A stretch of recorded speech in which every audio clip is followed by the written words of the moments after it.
for AP Biology, AP Insight. I'm just delighted to be here with you this evening because scoring free response questions is one of the most difficult aspects of giving student feedback, I think.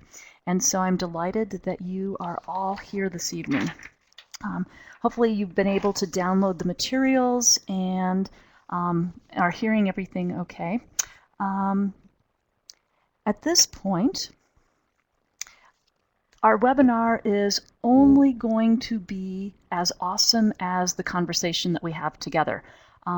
It's not going to be a whole lot of fun just to listen to me. So please, please, please, we welcome your comments, your thoughts, and use the chat box to the right or grab the microphone. The goal here is we want you to leave feeling really confident about how to grade constructed responses for the AP Insight challenge areas. And so please stop at any time, ask questions, add comments. There's a wealth of experience online this evening, so I'm really excited to learn from all of you as well. So, welcome, Todd. I'm so glad you joined us.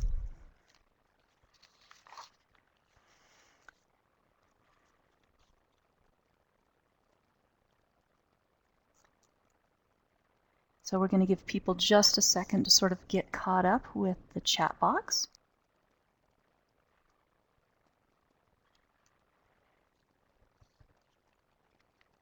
Okay.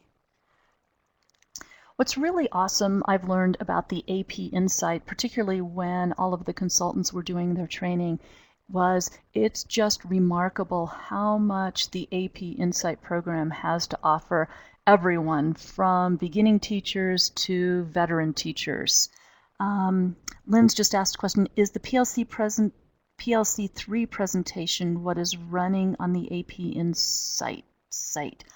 Lynn, I have to be honest, I don't know. I have just the Adobe window open right now, and I don't have that. There was another session about scoring challenge area assessments that was held on Tuesday. And so I don't know if that session has already, we record all of the sessions, so that session may already be up. I believe that we're just live right here, right now. We are recording this session, so I'm not sure, to be honest with you. And so we're going to move on here. And so you can ask any questions using your microphone or the chat box. I'm really just here to facilitate, but it's really you that are going to drive our conversation this evening.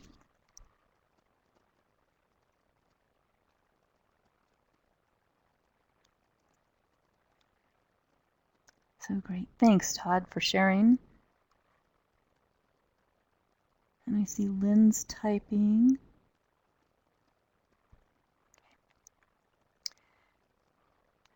So the College Board feels really strongly about equity and access, and so if we could just all take just a second to read this. I know that you've probably seen it before, but just take a second and read the equity and access policy.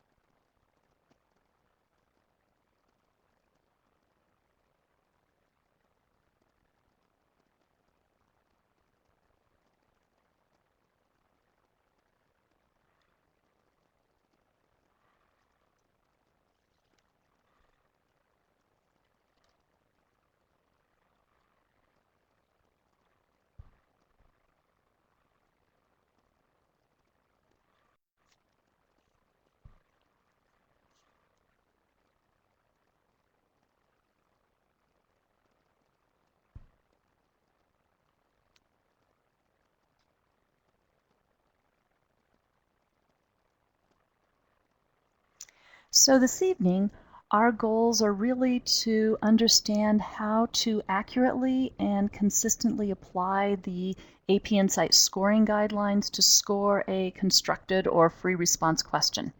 So hopefully after this evening, you'll be able to really interpret well the task that students are asked to accomplish.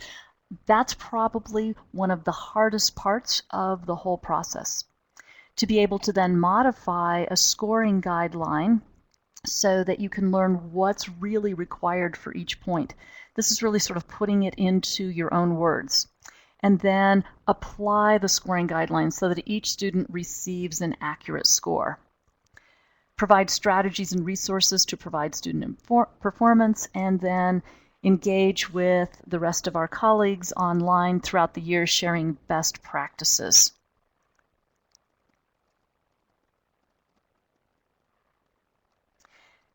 So yes, Lynn, the PDF for the AP Insight Scoring Challenge Area Assessment is just a copy of the PowerPoint slides that we're going through this evening.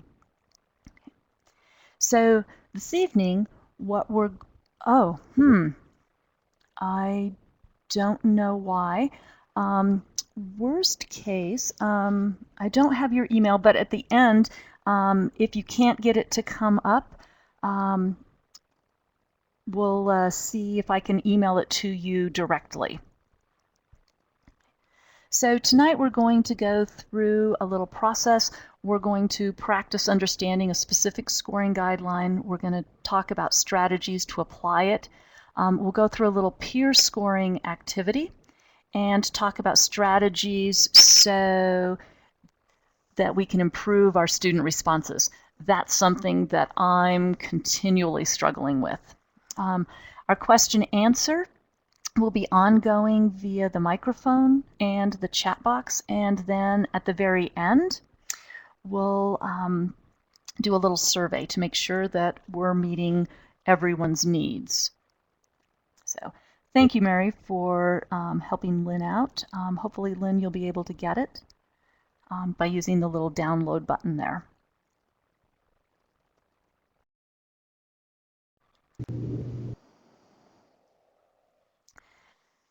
So, because constructed responses really give kids a chance to demonstrate their deep, rich understanding not only of the content, but also of the application of science practices, it's really, really important that we are consistent in the way we grade these constructed responses, but that can be really challenging. So in the slide here, there's a little multiple choice question. And so what I'd like you to do is read the question.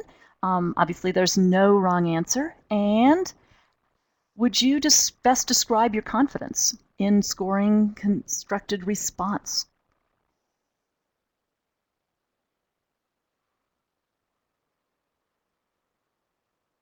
So far, the B's are winning.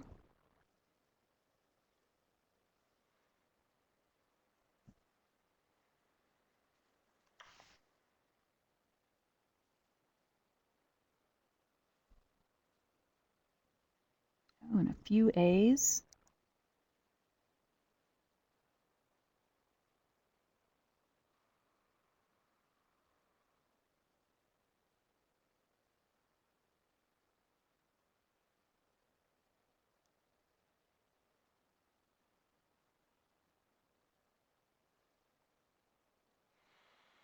Yeah, it is really tricky. I would say if I were answering this, I would probably vote E. I agree with Erica and Janelle and Eric that the scoring guidelines are really the key for me to be fair and consistent, but boy, B is spot on. It is sometimes really hard to decide whether a response earns a given point or not. And for me, a lot of times that's just because I know my kids. Actually, I teach in a small school, and I've known a lot of these kids their whole high school and middle school career and know their families. And boy, it's hard not to fill in the blanks for kids sometimes and decide whether it's a valid point or not. And a lot of times at the end when I'm tired, yeah, sometimes you realize, boy, are you still grading it the same way? And I find myself going back to some of those original papers.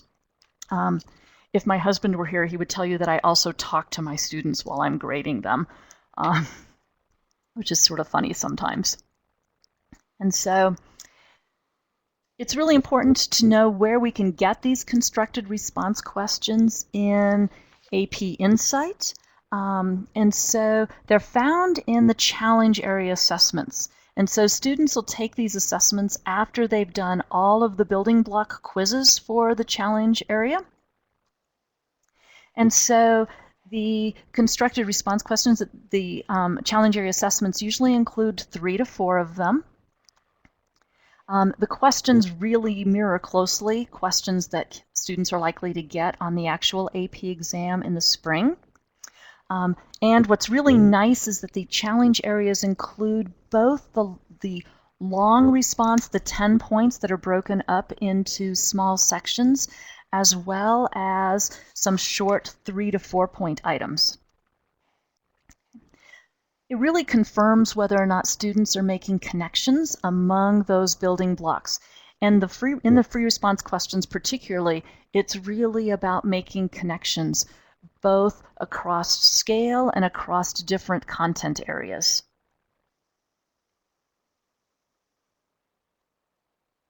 Okay. In the challenge area assessments, you're going to see scoring guides that are very similar to the rubrics that are used by AP readers to score the exam. And if you can imagine, I think last year there were over 250,000 students that took the AP exam. So you can imagine what a challenge it is to have hundreds of readers all sitting in the same room grading these questions, making sure that every single student's question is graded consistently and fairly. So when you're on the AP Insight, when you log in and you go to the Assess tab, which is in the middle of the home page, and you select the appropriate challenge area, and then you scroll down to the bottom of the page and you're going to choose the View Assign Challenge Area Assessment.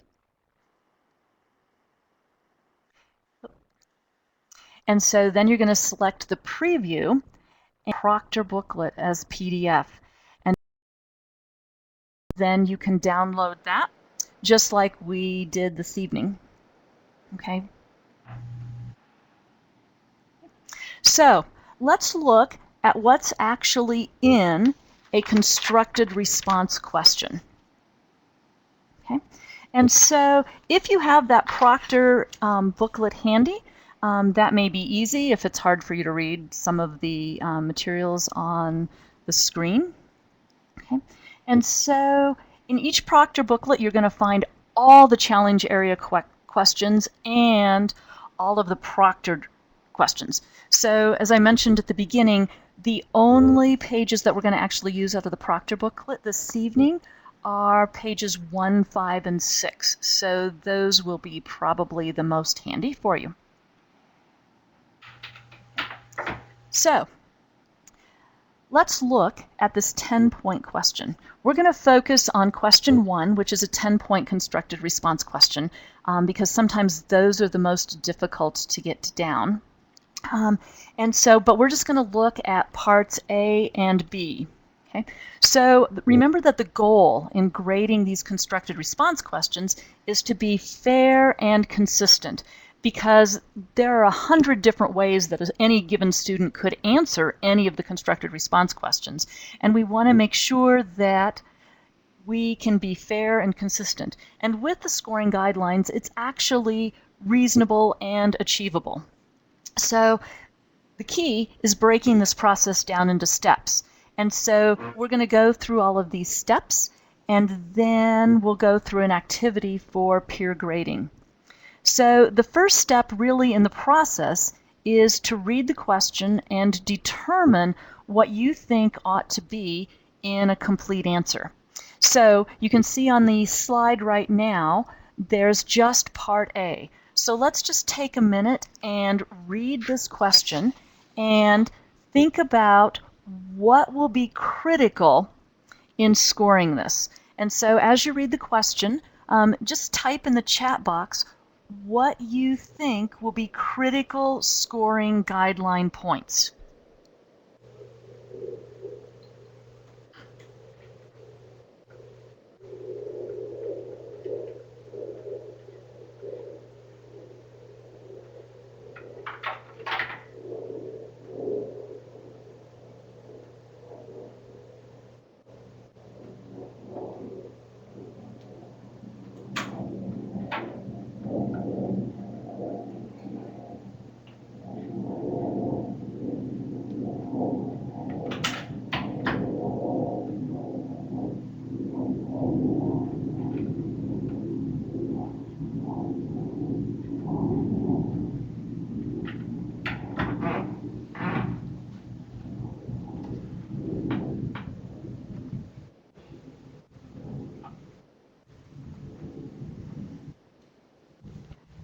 Definitely. Evidence from the given pedigree.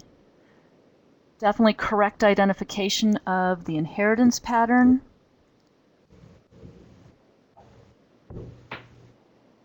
And support for the claim is going to be very important.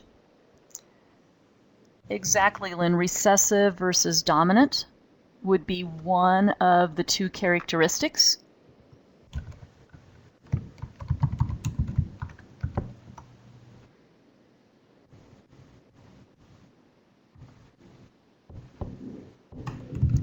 Justifying the claim, that's huge.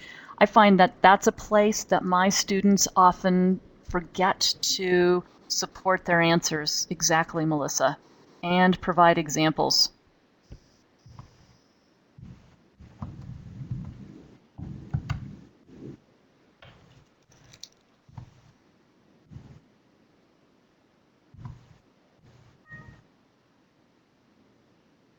Mm-hmm.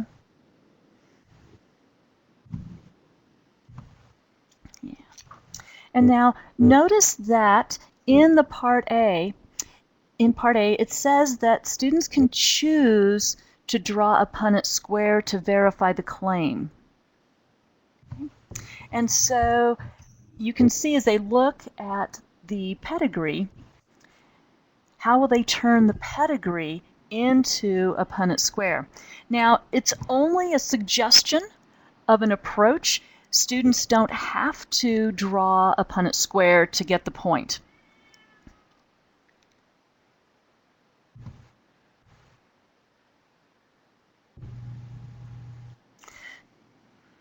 All right, so let's take a look at the published scoring guideline for Part A and look more closely at what they are actually awarding points for. Okay, and here's where it gets a little hard to read the PowerPoint slide, but you can see it on page 5 if you downloaded the Proctor booklet.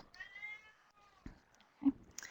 And so as we look, students get 1 point for stating that the condition is most likely recessive, because we talked about recessive versus dominant. The other place where they would get a point is that it's autosomal. The other 2 points are for justification. 1 point for the justification of each of the 2 patterns. So you can see that the second point is justification for the fact that it's a recessive phenotype. And you'll see that in this paragraph it gives you a lot of choices for what that justification might look like. In the third point is the justification that this inheritance pattern is autosomal, because if it weren't and it were sex-linked, we would expect to find a higher frequency of males with the traits. Okay. And so the scoring guideline is really nice because it gives a variety of ways in which a student can actually earn that point. However, the scoring guide is super detailed, and the key here is to see if you can get at just the essential elements of a good response in just a few words. And that's the tricky part. So if you can paraphrase just the essential elements, that helps you, the scorer, begin to internalize some of these ideas, and you'll find it easier to apply the scoring guidelines and be accurate and fair. And so you can see here's one way that it's simplified. So just writing even in the margins, which is a really handy thing that it's sort of the first step I do before I even start grading any student papers, is to try to put it in just a few words in the margin.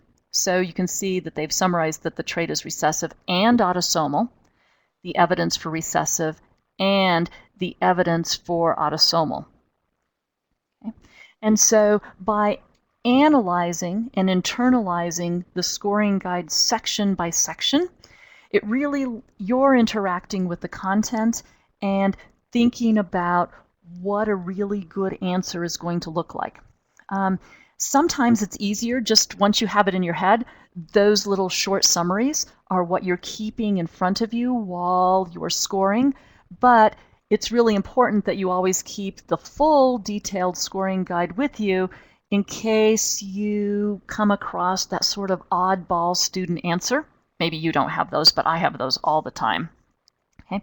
And so by approaching this part by part, you'll be better able to be consistent. So I'm going to pause for just a minute and open it up. What do you think? Did you agree with this short summary? Do you do anything like this similarly yourself?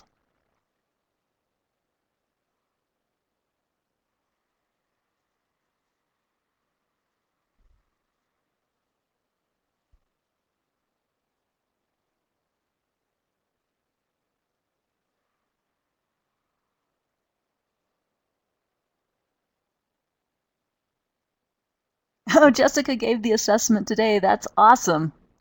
Have you graded it yet?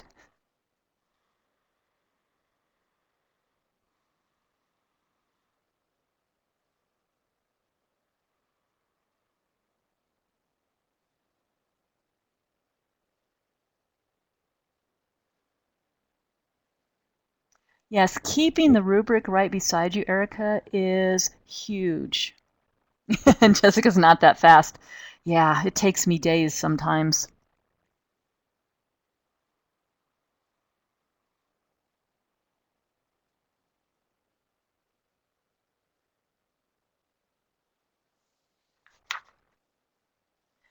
Making yourself sort of a key, that's a great idea.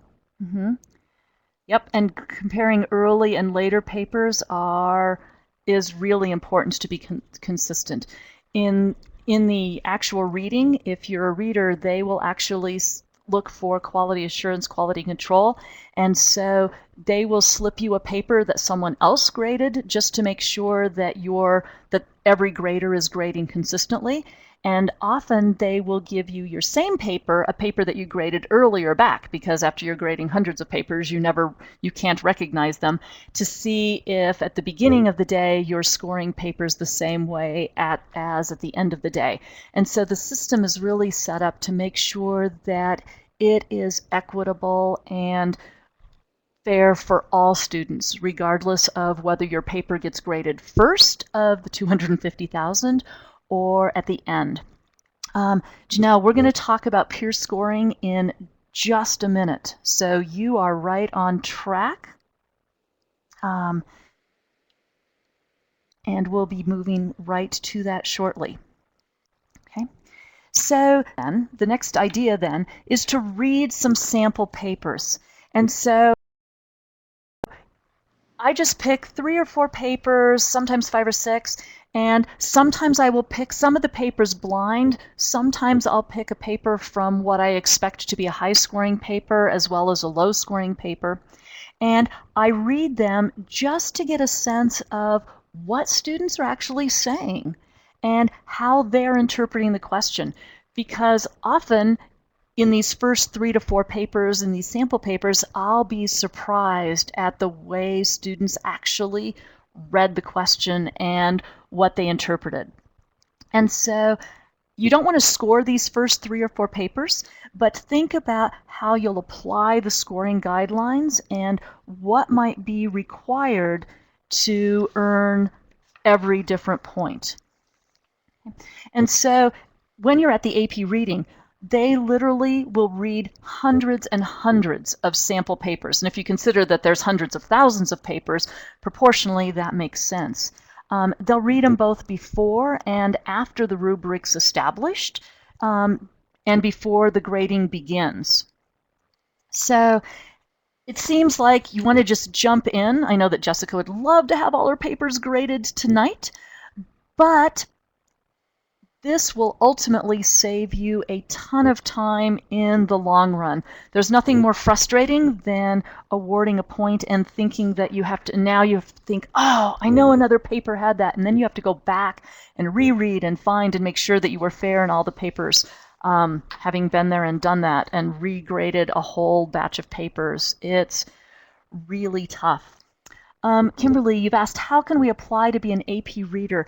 I know that you have to have at least 3 years of AP experience. On the AP Central College Board website, if you go to the biology homepage, or the biology course main page, there's actually a link to be an AP reader.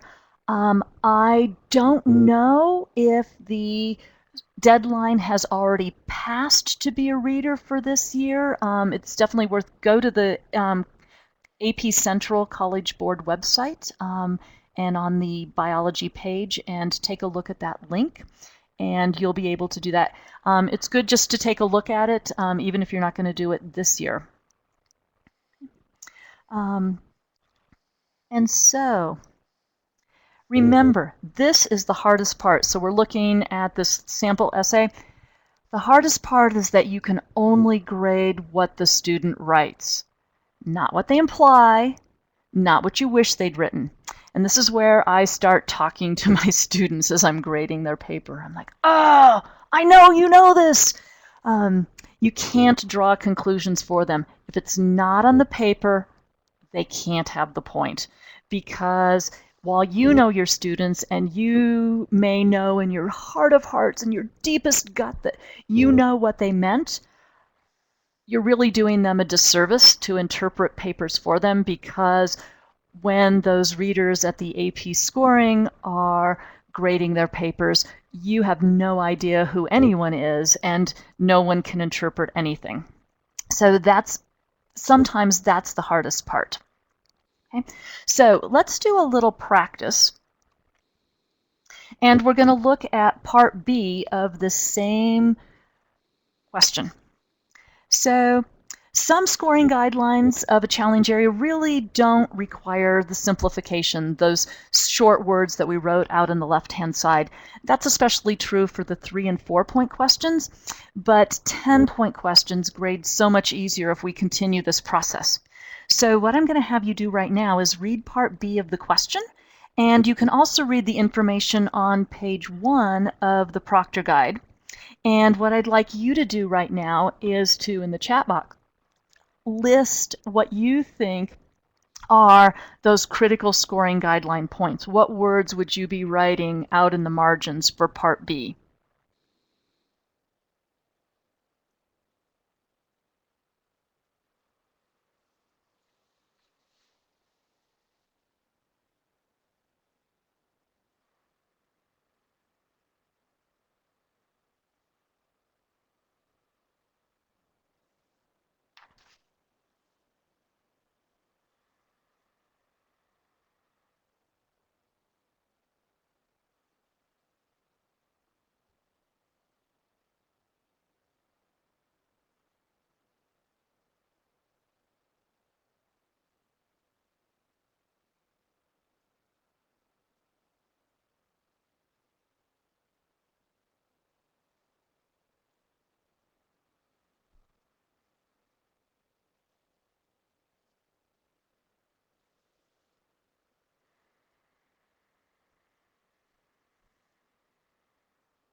So while you may even want to draw your own Punnett square.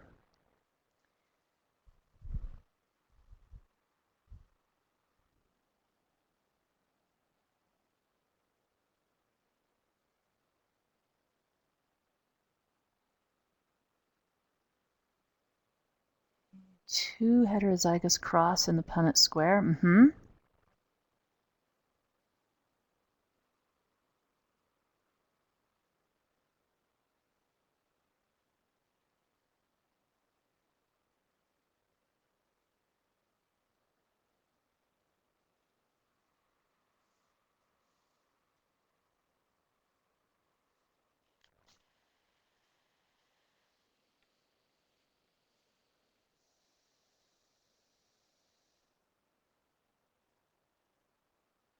Independent events, absolutely.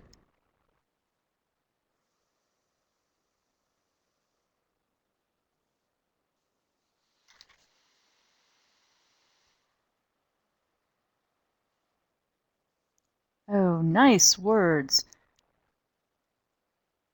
Probability, the Punnett square, how one can get homozygous traits from heterozygous parents, nice.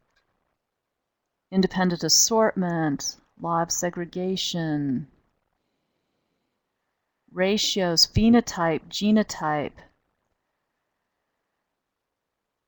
Alice is asking, would the student be expected to show the math calculations? We'll take a look at this and that in just a second. Predicting the probability.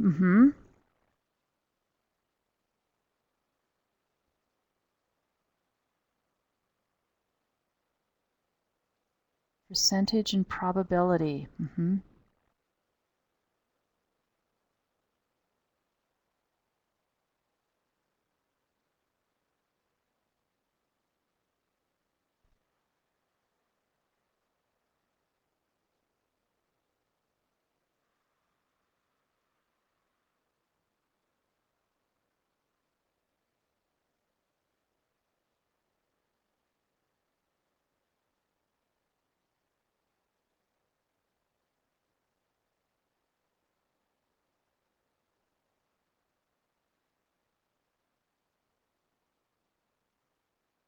Ah, yes. So yeah, how do we decide which allele students are talking about? Absolutely, Maria. Keywords are so important.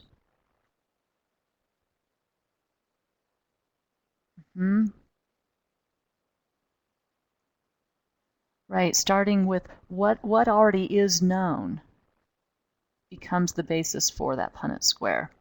You're exactly right. Okay.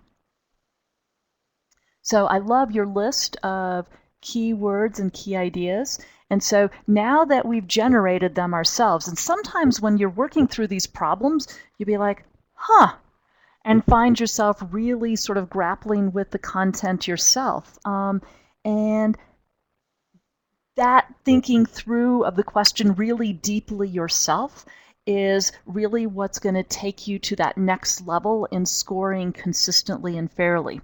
So let's take a look actually at the scoring guideline. I'm going to put it up on the slide here, but you can also read it on pages 5 and 6 of the Proctor Guide. And so as we read this, does it incorporate the elements that we discussed in the chat box? And can we simplify it in the same manner that we did in Part A and sort of writing those keywords out in the margin?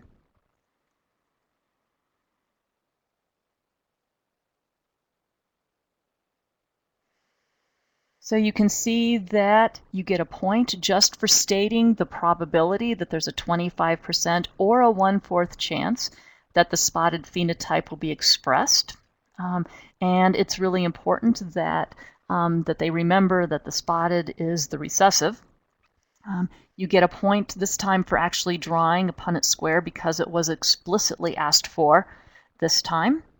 And you get a point for explaining that even though the two parents are expressing the dominant phenotype and already have two offspring that express the spotted phenotype, those parents both carry the recessive allele and the dominant allele so that they're heterozygotes, and that you can produce gametes with either allele. Okay, so all of Mendel's laws right there.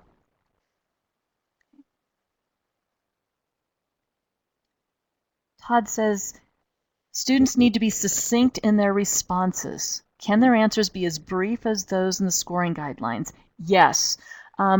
We talk in my classroom, we talk about writing content-dense sentences. And students are often, they're so used to writing English essays. They have the introductory paragraph, they have beautiful transitions in voice, and none of that really scores a point.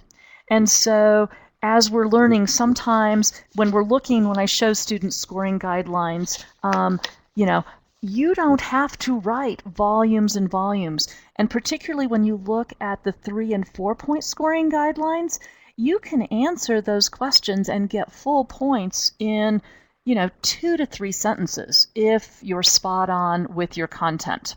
And that's tricky too when students are actually doing the exam and they have an hour and a half to write 8 essays. They have to be able to budget their time. And so concise writing and succinctness, as Todd suggests, is critical in balancing time and managing time. So sometimes you can even highlight on the scoring guide itself. That's a really handy strategy, is highlighting those key points and using those to develop your simplified. This is also a really nice strategy even to share with students. And so as they're doing in the reading period, if they can identify those key points, then they're just turning them into sentences. And so this is just like a little simplified suggestion about what is essential for each point. And so probability is a quarter, Punnett square, and notice that, and again, we talked about this in the chat a little bit earlier, that students could use any letter to denote the trait. And the explanation that even though both parents are unspotted and the offspring are spotted, the unspotted still has to be dominant and the parents are heterozygous. And this question's a little tricky because non-spotted ought to be the recessive, even though it's the dominant. And so take a look at this student's response that you can see on the slide. And what I'd love you to do is score it.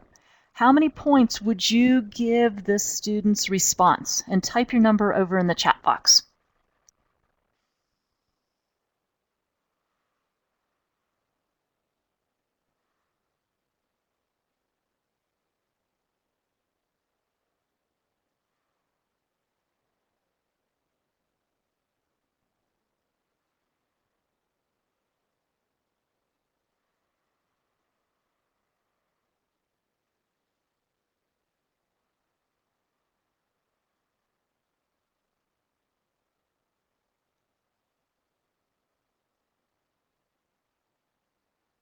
Ooh, we are good and consistent graders so far.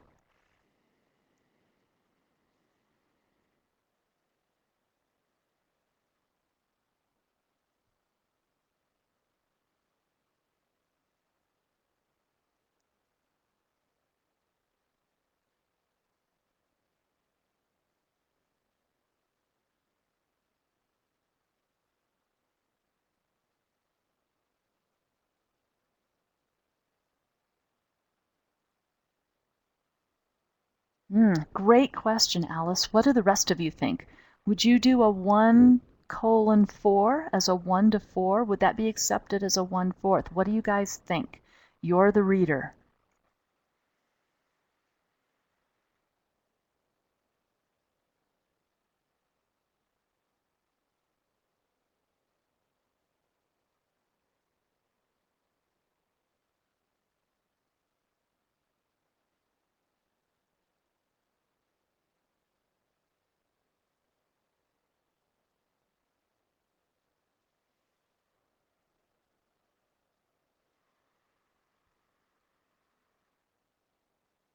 Oh, that's interesting, Erica.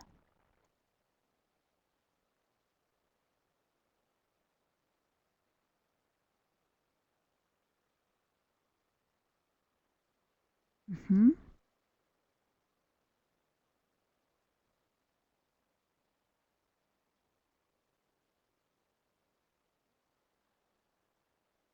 Yep, a 1 to 4 ratio, Todd, is not 1/4. Mm-hmm. So you're right. There's a big difference, and so here's where the rub is. A 1 to 4 or a 1 to 3 in this case, which would be correct, it depends, Kimberly, on whether they are accepting just probability or whether they're accepting probability and ratios. So they could be asking specifically for probability. They could be asking just for a ratio. And so one of the things that's really important is that students actually answer the prompt. 1 out of 4 would probably be better than the 1 to 4. It is, you're right, it is, and that ability to balance time for those 90 minutes, and so they haven't realized that they haven't spent an hour of their 95 just on the first. So one of the things to remember and always keep in your mind is that we're looking for correct statements. And they can put those statements, those correct statements, in any order. Okay? And so at the reading, the rubric is often reorganized to reflect the most common pattern that students use in answering the question. And so even though so that people would probably, at the reading, we would probably reorganize it so that the Punnett square point would be first, and then the probability, and then the explanation, because most students are going to construct that Punnett square first.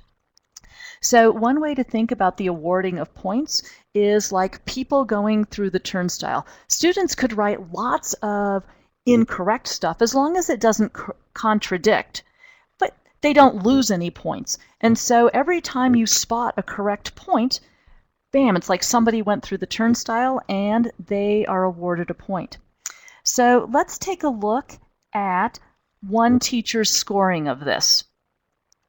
And so you can see the highlighting, and you can see where the teacher awarded points, 3 points, just like all of you said.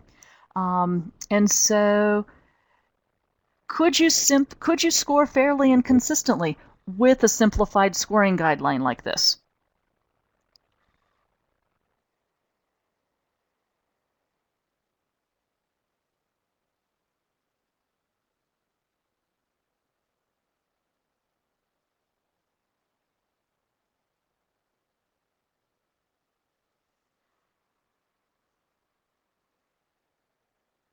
Yeah.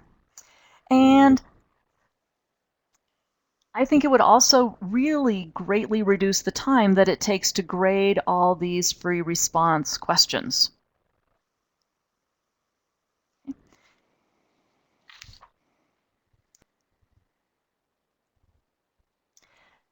So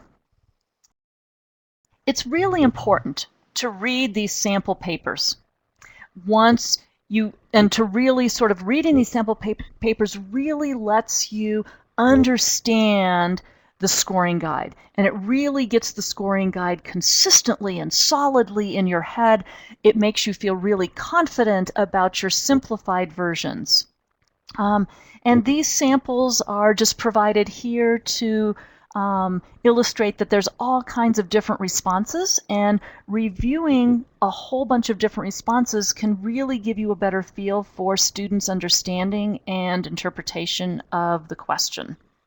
Okay. And so tonight we're not going to actually go through and score these 2 sample papers here, but if just visually you can see how different they look. Okay. So if we just sort of summarize the process that we've gone through and practiced so far, step 1 is just really deciding for yourself what that question is asking, and doing that even before you read the scoring guidelines. Then, once you've decided what the question is asking, then review the scoring guidelines and simplify the scoring guidelines for yourself, and then read the sample papers. And so notice that, and just remember that with that 10-point question, we went through those 4 steps for Part A. And then we went through those 4 steps again for Part B. And so you would continue on for the multiple parts of that scoring guide. Okay. And so let's talk about some best practices for scoring constructed responses, because these are some tips that'll help you score them with greater speed, which is always a plus, and scoring them with greater speed and accuracy as well. And so then you can allow about 30 minutes per grading session. And it's really nice to grade. So you can underline, or I like to highlight in the beginning of the school year. I like to highlight the phrases, those key phrases where a student has earned a point. It's really important to score the papers as anonymously as you possibly can. After a while, you really know your kid's handwriting, you know your kid's writing style, but as anonymously as you can so that you're not biased and you don't read into and give them a point for something they didn't actually say, because you're really doing them a disservice in the long run. Okay. You want to revisit your earliest papers to make sure that your grading has remained consistent. I think somebody mentioned that in the chat box earlier. Post and review your scoring guidelines with students. And every time you do this, your speed and accuracy improves. And once you've taught students this process, you can use peer grading and self-grading strategies.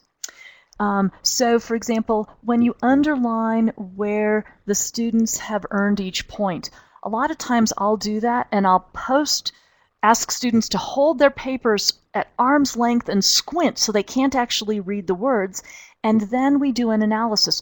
Where do you see the color and where do you not see the color? Often at the beginning of the year, that whole first paragraph has not earned a single point because they're writing beautiful, glorious English introductory paragraphs, or they're writing lovely concluding paragraphs with no points actually in them. A lot of times students paraphrase and actually rewrite the question, which doesn't earn them any points either. So showing students where they're actually earning those points by underlining is a really good strategy to help students perform better. It also helps students if you go through this process of the scoring guidelines with students, having them read the scoring guidelines carefully and going through this 4-step process like we did tonight, that really helps them to begin to analyze the prompt and break it down themselves so that they can answer it quickly and efficiently, succinctly, as I think Todd said earlier.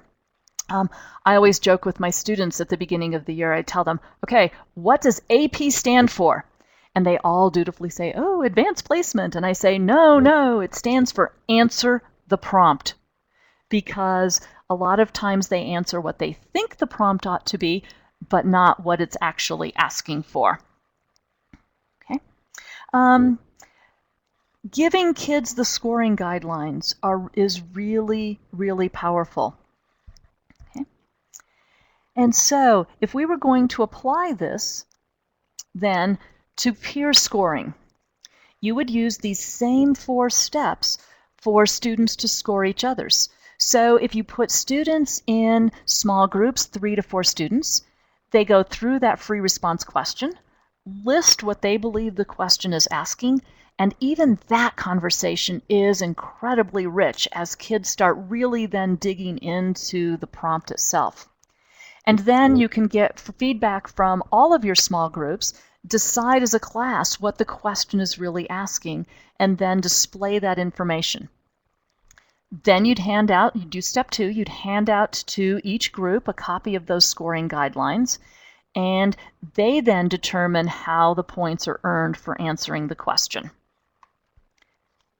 You'd go on to step 3, having students as a group simplify those scoring guidelines. You could have them highlight those keywords, you could have them list them in the margin, and students can share out their simplified scoring guidelines.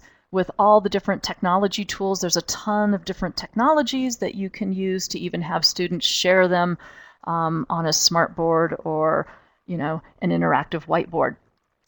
And then you're going to have students exchange their own papers just within the group. They're going to read that paper written by each person in the group. And again, they're not going to score papers to better understand how each person in the group interprets it.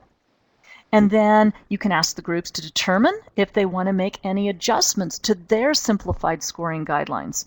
So walking students through this exact same process that you're walking through will greatly increase their ability to write effective free response questions. Okay.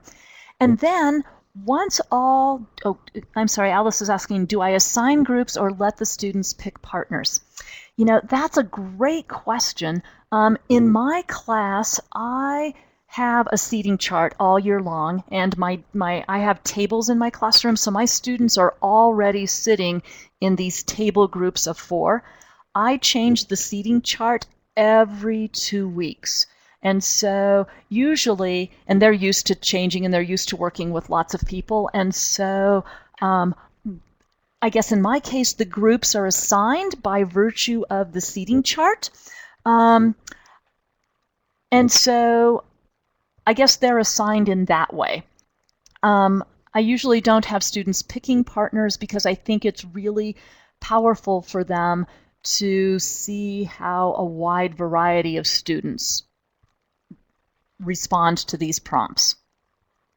Okay. So now within that small group, we've just gone through those 4-step process. So now they've read, they've analyzed, they've simplified the prompt, they've actually gone through and they've read the sample papers within their small group. And so now you've got a couple of choices. You can get groups to exchange papers. So like group 1 is going to exchange papers with group 2.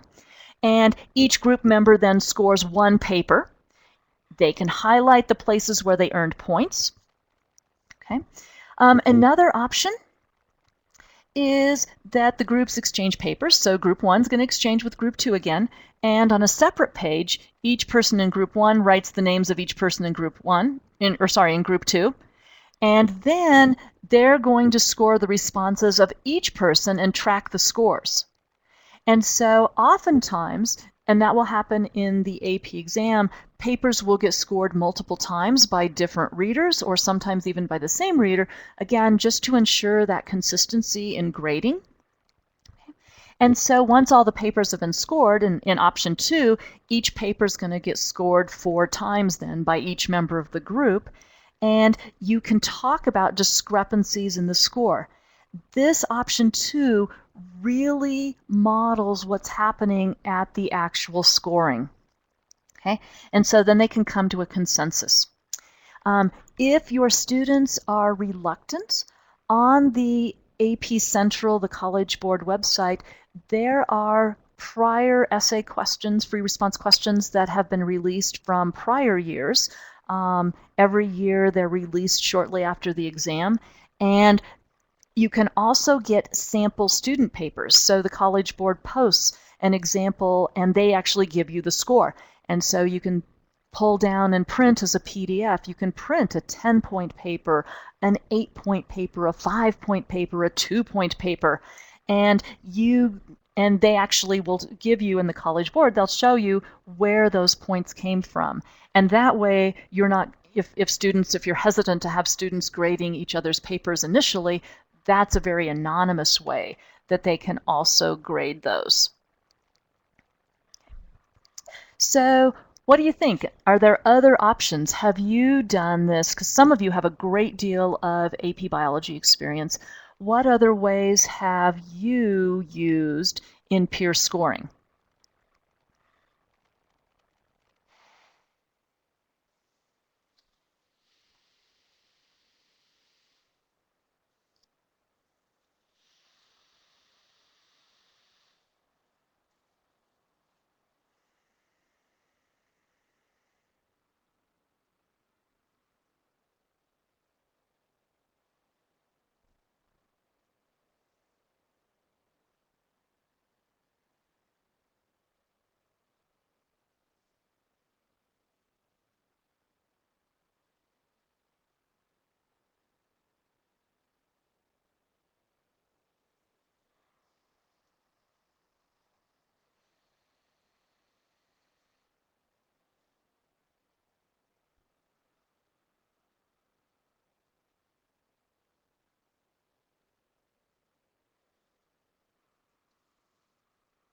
Have them just, yes, I love that, Mary. I have my students do that too.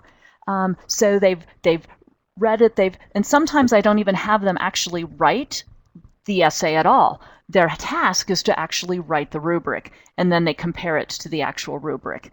And so they don't actually have to single essay. Exchanging practice essay questions? Exactly.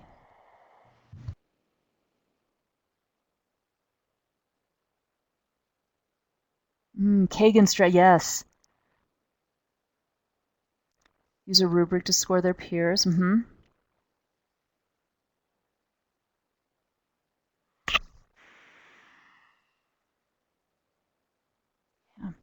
Having them make a rubric also is a really nice way, especially if they're not making a super detailed rubric, but they're making a rubric with just those key points. That idea of making the rubric then can get transferred to that reading period.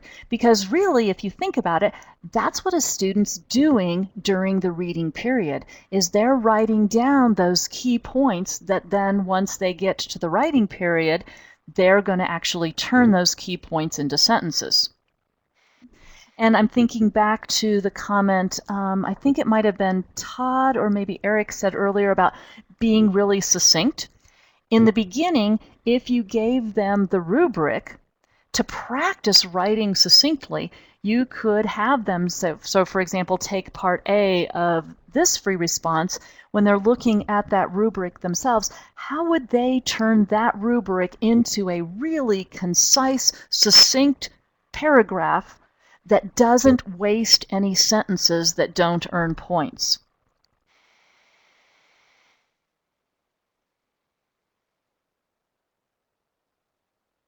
Oh, I like that. Other periods get a question or the same based on a lottery. That's awesome.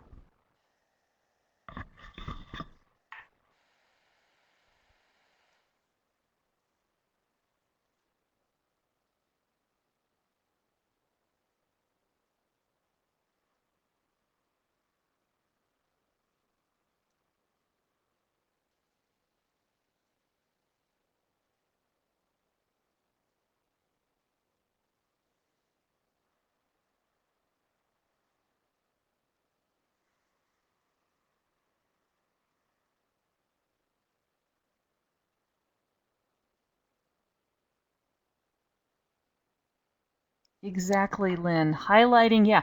It's so visual when they highlight, and then you can see all that writing that earned no points. It is a good way to review topics. Absolutely.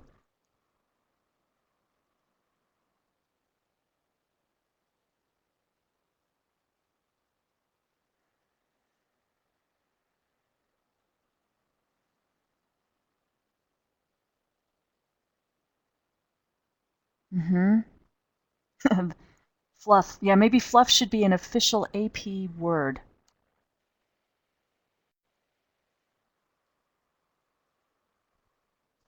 So here are some scoring strategies from an AP reader. It really, as a grader, as a reader, and scoring whether you're scoring students' work at the AP reading or whether you're scoring your own students' papers, the most time-consuming but most important part of this process is really to learn the scoring guides and learn them well. And when you've internalized those scoring guidelines, you can grade so much more rapidly and so much more accurately. You can underline the statements that earn a point, but don't stop to write lengthy comments. Okay? I usually keep a little sticky note because if kids are consistently making the same mistake, that's something I know. It almost serves as a little formative assessment for me that that's a content piece that I may want to address in class. But if you don't stop and write comments, you're going to be able to move more quickly through the papers and be much more consistent. And then later, if you want, you can always go back to the papers to write personal comments. And so, how is this, and I think I've already sort of answered this question, how is this similar to the process at the AP reading? This is exactly what happens at the AP reading. The first thing that happens is people sit down and really learn the scoring guides so well that you can apply them the same way every time, even though hundreds of different people are all doing the grading. Now, the one thing that is different, and it's worth sort of talking to your students about, is that at the reading, the readers do not get to make any marks on the student paper, but underlining helps you and it helps students see where they've earned their points. And so people at the AP reading tend to do it one of two ways. They either somehow magically keep all of those points in their head as they're reading the essays, or they're what we call finger graders. I'm a finger grader. So as soon as they earn a point, on my left hand I hold up a 1, and I'm a 2 and a 3, and so I'm holding up fingers as I read. And I even do that with my students. Even when I'm highlighting, I'm holding up fingers, practicing, keeping in my head how many points they've earned. Okay. The AP Insight scoring guidelines, again, are so valuable because they really explain how those points are earned. Okay. And so functioning as diagnostic tools, providing feedback, students have to do multiple tasks to earn that single point using the Insight guidelines. Okay. And I do agree with Eric.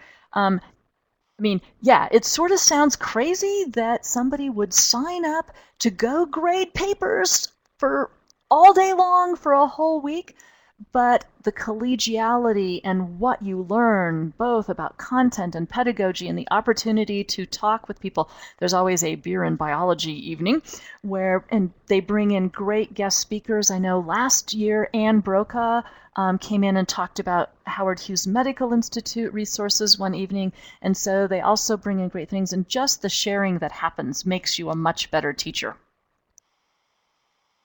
And so how can you help? Because this is really the bottom line. Here's where the rubber meets the road. How can we help our students improve making constructed responses?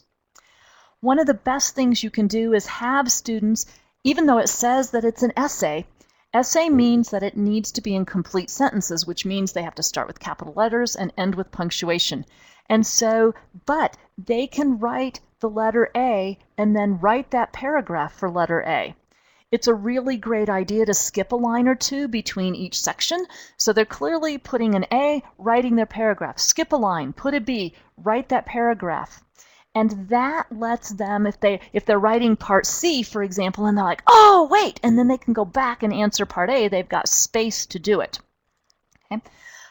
It's really important, I think, bullet 2 is critical. Always giving them a time limit for writing response questions that's consistent. About 20 to 22 minutes for a 10-point, and 6 to 7 for a 3 or 4-point question. If I give kids a free response question to write at home, we talk about that from day one. If you're writing it at home just as a homework assignment so we can come back and practice it in class, have the honor system. Use those time limits. Key words, command terms, describe, provide evidence, identify, cite, data, justify. In my class, we actually have the AP Biology cheer. It goes like this. Define, explain, example. And we have little arm motions that go with it. But often if they define, explain, and provide a specific example, they get points from all of those things. Use simple declarative sentences. No introductory paragraphs, no summary statements, no transition. Yeah. Yeah, I should make, you know what I'll do? I'll make a little video and I'll put it up on my teacher website of students doing the cheer. We do it before every single exam when kids write the free response question. And then, of course, on the day that the exam comes along, they're all together and we do the cheer and they're screaming the cheer. So, yeah, it's cheesy, but kids love it. And so you need to also, in the third point, be precise and specific in your statements. For example, did a population increase? Cite the data. It increased to a maximum size over years 2 through 7. And so being precise. And then, I love this, fluff is fluff. Exactly. You guys have captured it completely. Okay. So, there are a ton of resources that can help you work on constructed responses. The resources that are on the AP Insight are awesome. I love them. They have really helped my students. But at AP Central, I think I mentioned before, you can find many, many, many years of released essay questions. Now, remember that the redesign happened only a couple of years ago. So if you can, if they align with the curricular unit that you're teaching, choose questions from 2013 and 2014 because these are really reflecting the new curriculum framework. Some of the older questions are really nice to break down because they didn't have the 3 or 4 pointers. You can actually take a part A and have that be one of your 3 or 4 point questions. I do that a lot. The released questions include the rubrics, the scoring guidelines, and this is what's really fun, the sample student papers and the scoring commentary. And so you can give kids those sample papers and have them score them, but then they can look later at the scoring commentary and see what score that student actually got. The scoring commentary explains the score that was earned by each paper point by point by point. That in and of itself, having kids go through that, is an excellent content review. And then study the rubric. Having kids study the rubric, you study the rubric. Applying it to sample papers, using the scoring commentary to decide if you applied it accurately. And so sometimes we're not even sure, am I scoring it right? And using some of the scoring commentaries that are on the AP Central website are really helpful. Okay? And so every time you do it, you get a little better. And so I see some people are typing. So I'll pause for just a minute.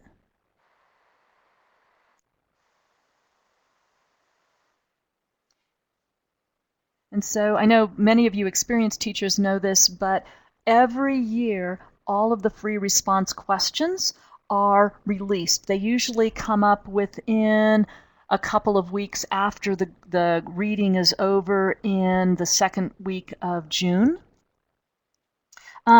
Multiple choice questions have been released. If you've done your AP audit, Todd, you can go to the audit page. You can get there off of the AP Central page, and they release the questions. In the first couple of years, they actually released a couple of set of questions, but you can get the multiple choice questions from last year and the year before. You have to have an accepted audit to be able to access those. Oh, Lynn, I'm so glad you feel better. How often do I have them work on free response questions? I have them write a free response question or write the rubric. Sometimes all I'll do is put a free response question on the board, and all we do is analyze the prompt. So we underline the key parts of the prompt, we write some of those key bullets, and we carry on from there. And so I would say about every other week, we are really focusing on a free response question. Okay, so there's lots of questions going on. You can ask about anything regarding AP Insight in the chat box.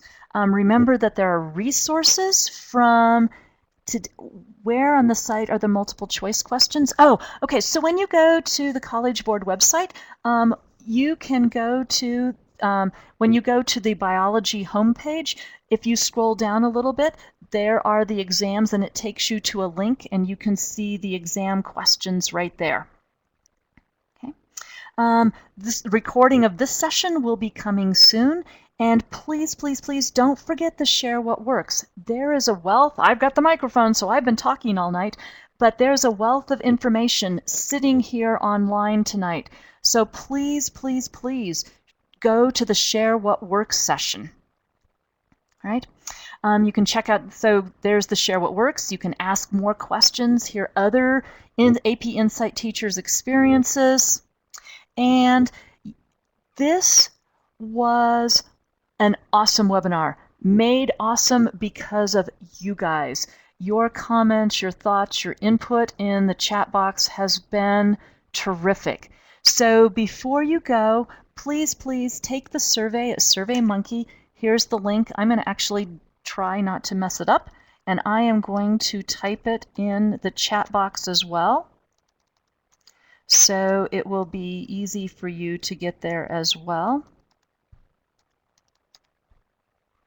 /s.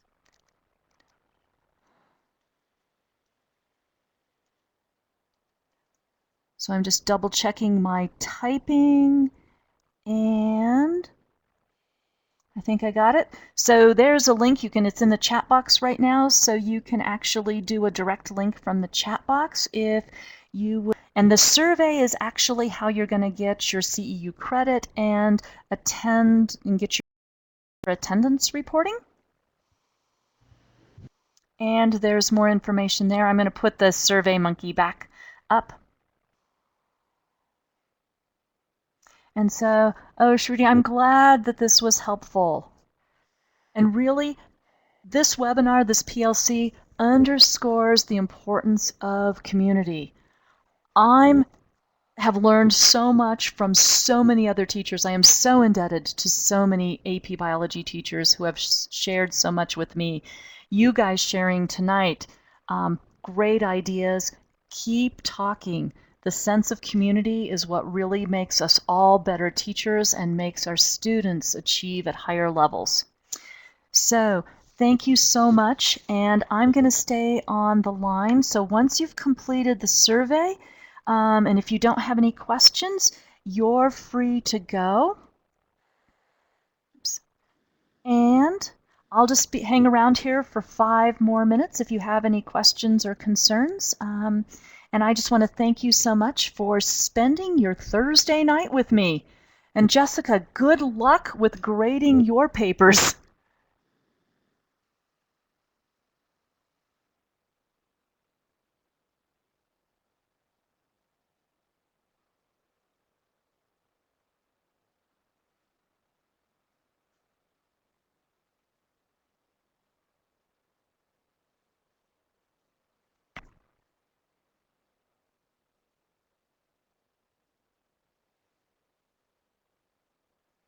Oh, well, thank you guys for participating so much. There's nothing worse than feeling like just a talking head.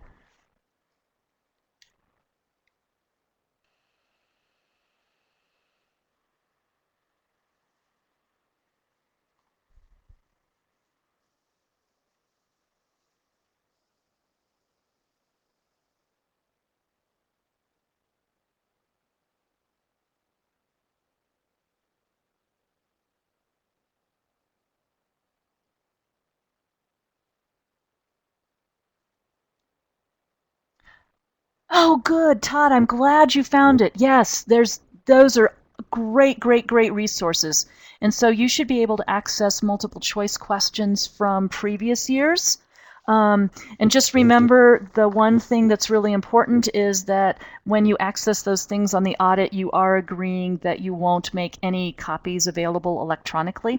I pull them a lot to give them as assessments, as summative assessments. And even as practice questions, I have a multiple choice question of the day every day so that we can practice that. Oh, good. Thanks, Nicholas. I'm glad you got some good ideas.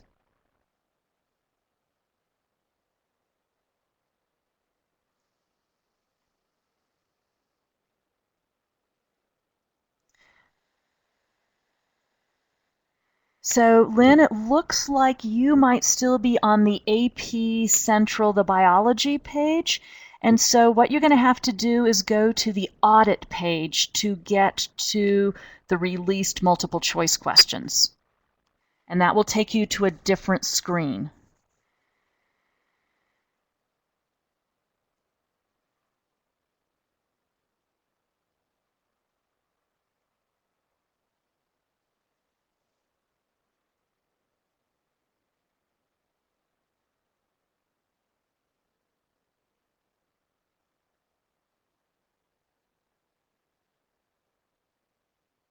Yeah, the grid-ins. I wish there were more grid-ins. You know, every time, once you see some grid-ins from released exams, it's a little bit easier. I will tell you a little story. For whatever reason, I have 24 students this year, and of my 24 students, I have two sets of twins that are both taking them, and I have two other students who only one of the set of twins are. So I made a little chi-square grid-in problem comparing the number of twins in Mrs. Gay's AP Biology class to the number of twins in the US, and was it statistically significant? And they had a blast with that question. Oh, good, Jessica. Yeah, and it's always easy to start simple. One of the things that I learned at a different workshop was it's always polite to just always have the kids ask the other person's permission, because you have just spent your blood, sweat, and tears writing this essay. So if I, as a student, ask you, my fellow student, so Jessica, are you comfortable with me grading your paper? You always have the option to say no. And I also want to ask you for permission to write on your paper. Are you okay if I underline it?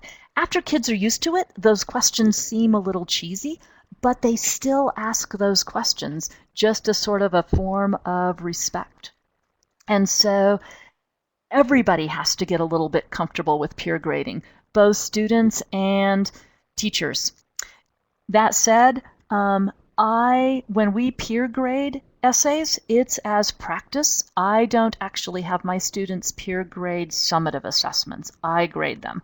Or if they peer grade them, I would go back through and grade them again. Let's see, recruiting time in our school for next year's AP students.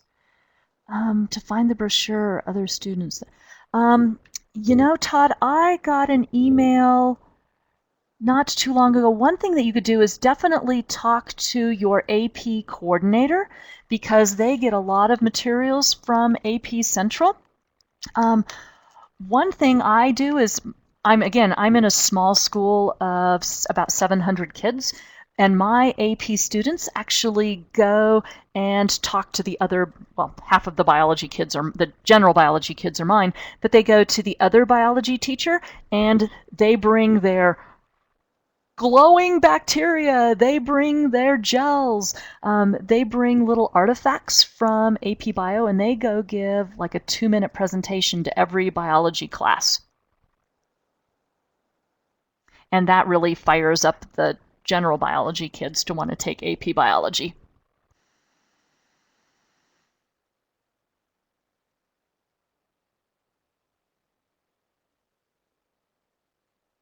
Oh, thanks, Elaine, for sharing that.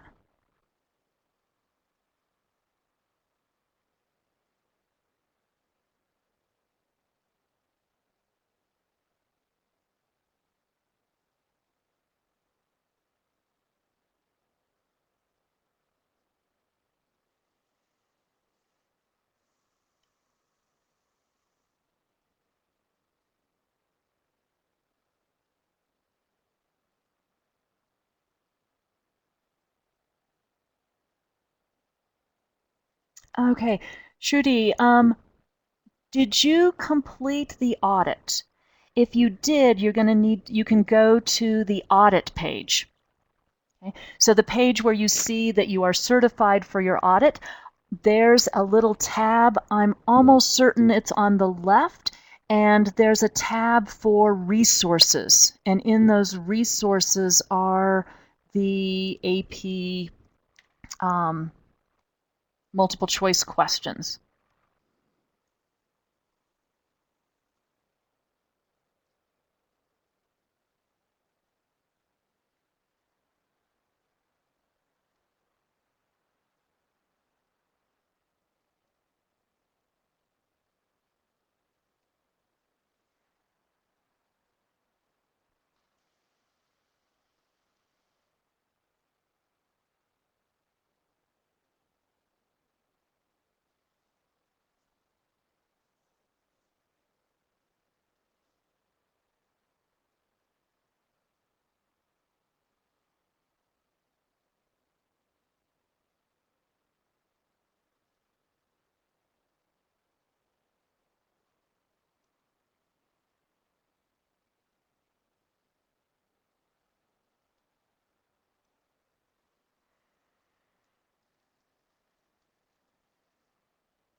Oh, thank you, Lynn.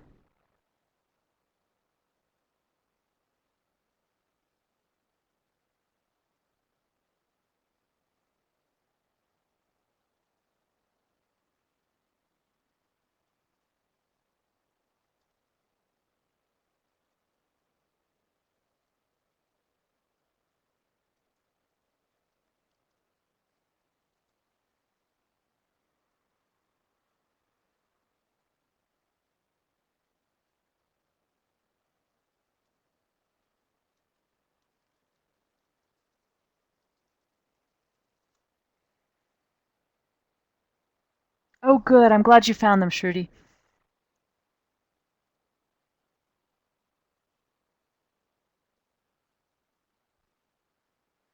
Yeah, those practice tests are super valuable. I pull a lot of those for summative assessments as well as for practice. Alice, that's a great question. Um, I I'm just going to take a shot in the dark, and I know that, as they are going, AP Bio was the first science class to go through the redesign, and chemistry is currently in that very same process.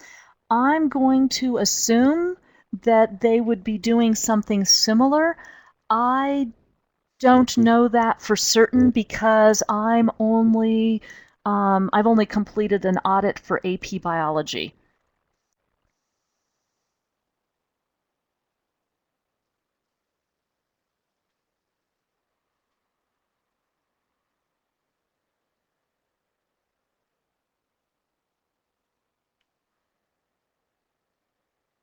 Oh, absolutely.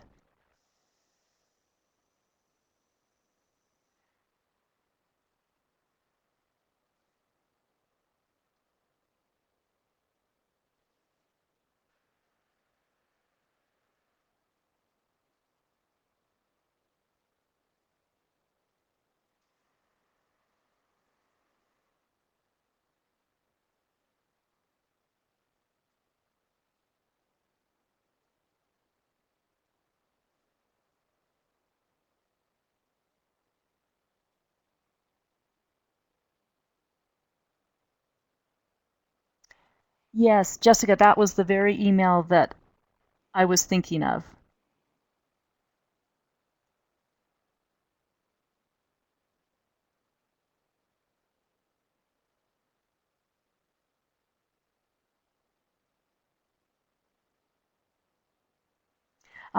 So Lynn, in terms of the labs, you can get the lab manual on the AP Biology on the course homepage.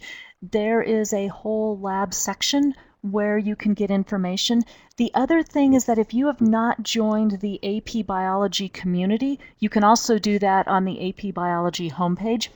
The AP Biology community is a listserv with tons and tons and tons of members, incredibly experienced AP Biology to brand new teachers, and you can just search on, if once you become a member of the community, you can do a search on the community for any lab and find all kinds of conversations and topic threads that give all kinds of hints and tips.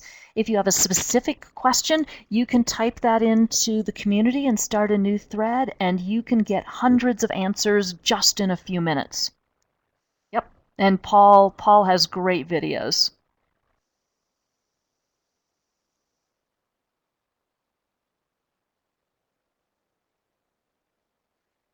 And Alice, as an aside, Paul is also doing videos for chemistry and physics as well.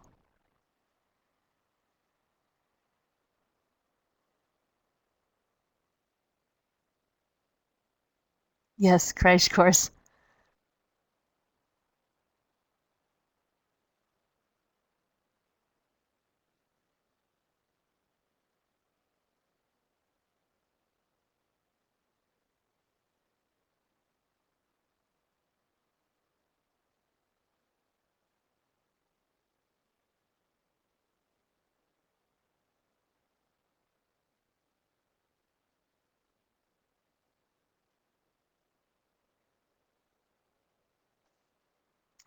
Good night, guys. Thank you so much. You were terrific.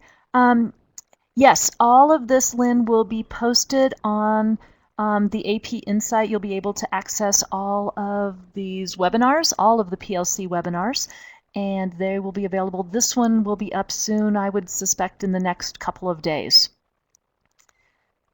Thank you so much, everyone. Physics, more info coming about the electricity. I have not heard anything about that. My AP Physics teacher hasn't said anything about that recently, but that doesn't mean anything yet.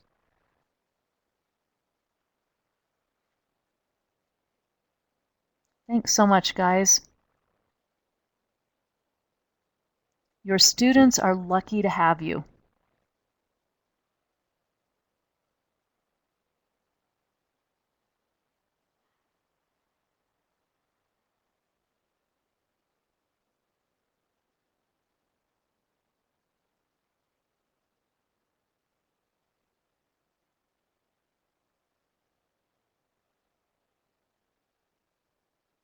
No, no crying.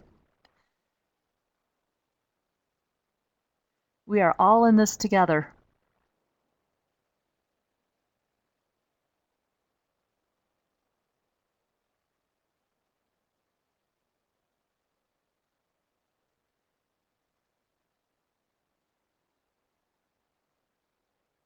Out of the webinar, yes, make sure you get Elaine's phone number first, and you can just close the window.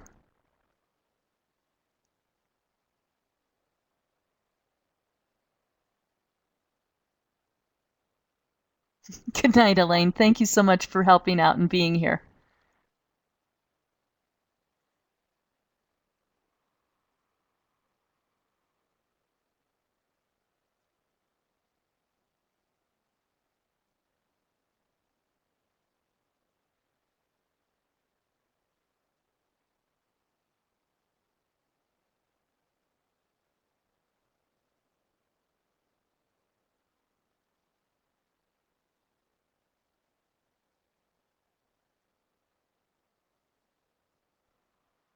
Well, thank you, Lynn. And if you need anything, just contact us. We're happy to help you in any way we can.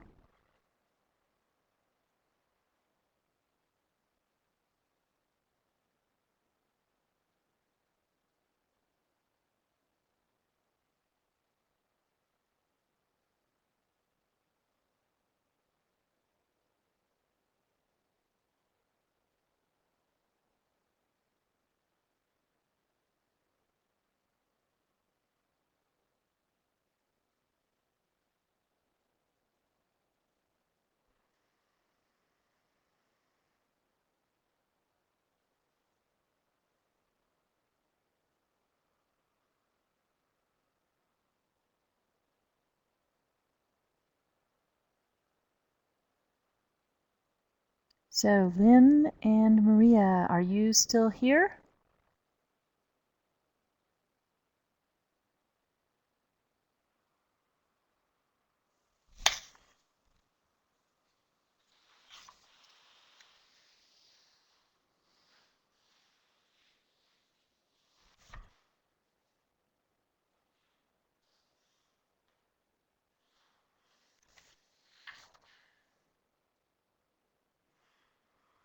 All right.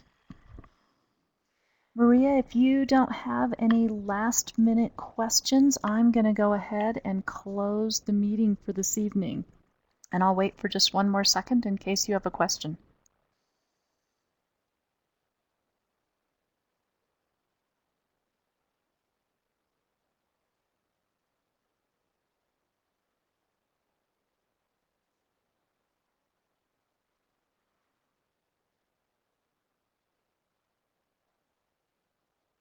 All right. Thank you so much, everyone, for coming.